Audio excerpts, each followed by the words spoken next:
San Nuncio Sulpricio es patrono de los niños maltratados, de los jóvenes, de los obreros explotados y de las personas discapacitadas. También es protector de las víctimas de injusticias, de las personas con vocación religiosa y de los enfermos incurables. Su vida es ejemplo de fortaleza espiritual, pues a pesar de padecer la pobreza, la enfermedad y el maltrato, nunca renegó de Dios, ni permitió tampoco que la amargura o el rencor entraran en su corazón, sino que por el contrario, aprovechó el sufrimiento para santificarse y siempre tuvo en sus labios palabras de alabanza y agradecimiento al Señor. Por esto ha sido comparado con el santo Job. Nuncio nació en Pesco Sansonesco, un pueblecito de la región del Abruzzo, en el centro de Italia, el 13 de abril de 1817. Su padre, un humilde zapatero, murió cuando Nuncio tenía 3 años de edad. Su madre volvió a casarse poco después, pero el hombre con el que se casó nunca mostró ningún cariño por Nuncio. Cuando tenía 5 años murió su madre, y su padrastro se desentendió por completo de él, por lo que quedó a cargo de su abuela materna, Ana Rosaria, una bondadosa anciana que le enseñó las primeras oraciones y lo trató siempre con gran ternura. De su abuelita aprendió que Jesús era su amigo personal y que podía hablar con él por medio de oraciones honestas y sencillas. Con la abuela iba casi todos los días a la Santa Misa. Cuando terminaba la misa permanecían un rato orando ante el Santísimo y luego daban un paseo por el campo. Por esa época el niño entró en la escuela, donde aprendió a leer y a escribir. Según los testimonios de quienes le conocieron, era un niño muy dulce y apacible, de buenos modales y preocupado siempre por los demás. Cuando Nuncio tenía 9 años, su abuela murió. Entonces un tío materno llamado Domingo lo llevó a su casa. Domingo era herrero, por lo que Nuncio comenzó a trabajar como aprendiz en el taller de herrería de su tío. Pero Domingo, a diferencia de la abuela, era un hombre cruel, violento y de duro corazón. Comenzó a tratar a Nuncio cada vez con más crueldad. No le permitió asistir más a la escuela, le daba escasa comida y lo obligó a trabajar largas jornadas en el yunque de la herrería. Además, lo mandaba a hacer recados en pleno invierno y con escasa ropa.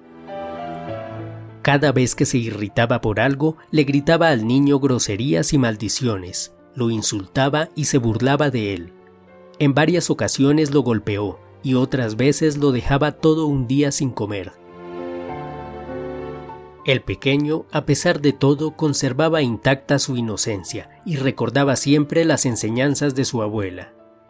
Todas las noches rezaba el Santo Rosario antes de dormir y soportaba los malos tratos de su tío con mansedumbre y paciencia. En una ocasión, trabajando en el yunque, se lastimó el tobillo izquierdo y la herida se infectó. Luego se le inflamó la pierna y esto le causó fiebres y terribles dolores. Su tío, en vez de compadecerse, siguió tratándolo con la misma crueldad e incluso peor que antes.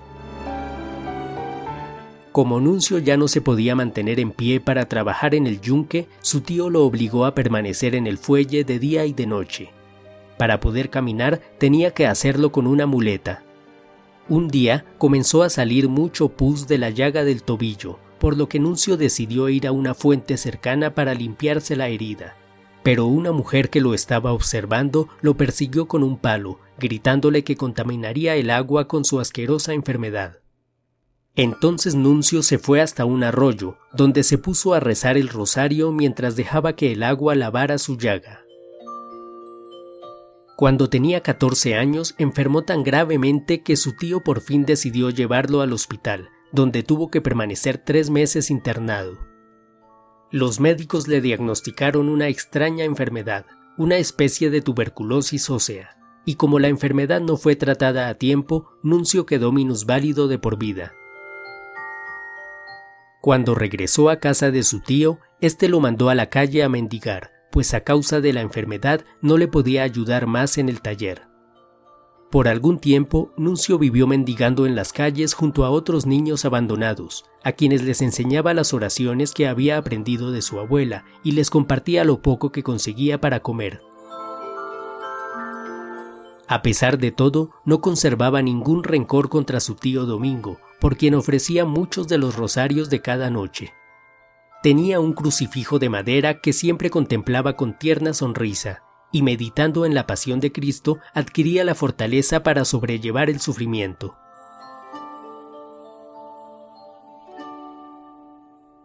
Nuncio vivió prácticamente en la calle hasta que su situación llegó a oídos de otro tío suyo, llamado Francisco, hermano de su padre, quien a diferencia de Domingo era un hombre bondadoso. Francisco, que era soldado, buscó a su sobrino y cuando lo encontró lo llevó consigo a su propia casa. Nuncio le dijo a su tío Francisco que todo lo que había padecido era muy poco, con tal de que pudiera salvar su alma amando a Dios y al prójimo. Al ver la gravedad de la enfermedad del muchacho, Francisco decidió encomendarlo al cuidado de un amigo suyo, el coronel Félix Wöchinger, quien tenía contactos con los mejores médicos del ejército. El coronel Wöchinger era muy conocido por ayudar a los pobres y necesitados, y le tomó un gran cariño a Nuncio. Le impresionó sobre todo la bondad y la dulzura de su carácter, y que a pesar de todos sus sufrimientos nunca renegaba ni se quejaba, sino que permanecía alegre y confiado siempre en la voluntad de Dios. El coronel llegó a querer a Nuncio como a un hijo propio, y decidió llevarlo al Hospital de Incurables de Nápoles, a donde ingresó cuando tenía 15 años. Allí se hizo amigo del personal médico, de los demás enfermos y de los religiosos y religiosas que llegaban para asistirlos. Nuncio era feliz hablándoles a todos de Dios, consolando a los otros enfermos y pidiendo consejo a los sacerdotes. Por un breve tiempo su salud mejoró gracias a los cuidados que recibió y a un tratamiento en las aguas termales de Nápoles. Cambió entonces la muleta por un bastón y se fue a vivir a casa del coronel. Pudo asistir a la catequesis y ese mismo año recibió la primera comunión. Luego se ofreció en su parroquia para ayudar a enseñarles a los niños el catecismo y para prepararlos para la confesión. Le dijo al coronel que quería entrar en la congregación de misioneros de los Sagrados Corazones de Jesús y María y conoció al padre Cayetano Enrico, fundador de la congregación, quien alcanzaría también la santidad y que daría después testimonio de las grandes virtudes de Nuncio. Cuando todo parecía ir mejorando, la enfermedad de Nuncio volvió a agravarse. A los 16 años, a causa de un intenso dolor, fue trasladado al castillo de Nápoles, que funcionaba como cuartel militar, pues allí podría recibir la atención de los cirujanos de guerra. Consciente ya de que los designios divinos eran diferentes de los suyos y sabiendo que para el que ama al Señor la muerte es ganancia, se entregó en las manos de Dios. Un día, al ver al coronel triste, le dijo: «Alégrate, porque desde el cielo siempre te voy a ayudar».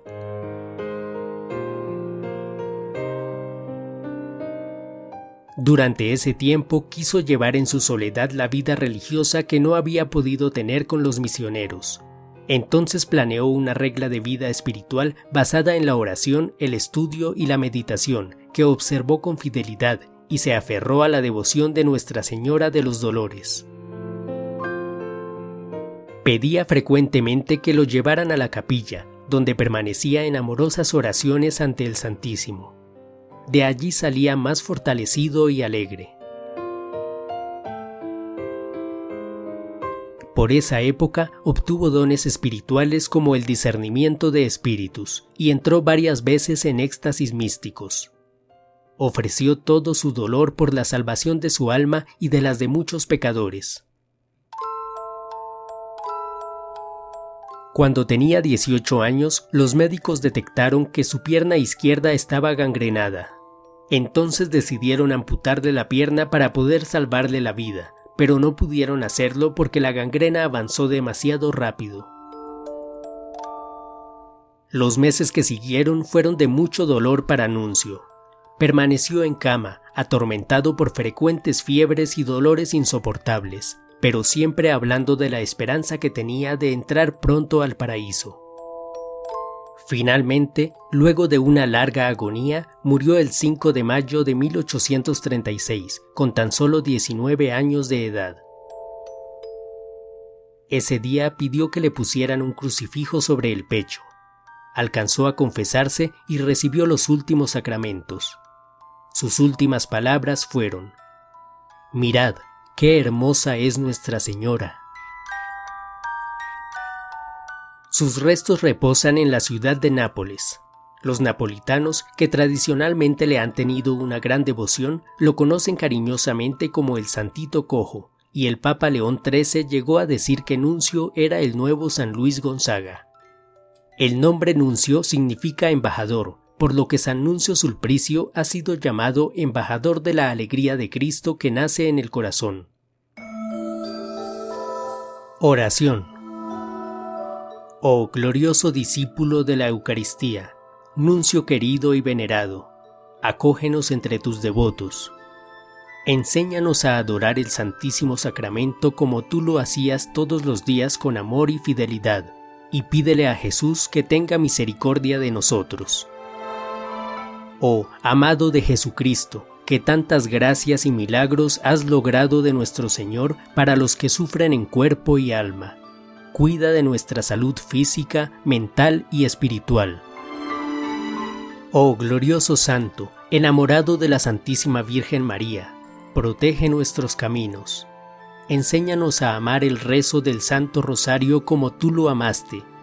Guíanos en el camino de la conversión y pídele a Nuestra Señora que fortalezca nuestra fe en su divino Hijo. Glorioso héroe de fortaleza espiritual, vela por los niños y por los jóvenes, tú que tanto hiciste en vida por enseñar la fe a los niños que encontraste, deseando que ninguno de ellos ofendiera a Dios. Reúne a los jóvenes que se encuentran alejados de la fe de sus padres, líbralos de los malos caminos y siembra en sus corazones la confianza en Jesucristo, que con el Padre vive y reina en la unidad del Espíritu Santo por los siglos de los siglos. Amén.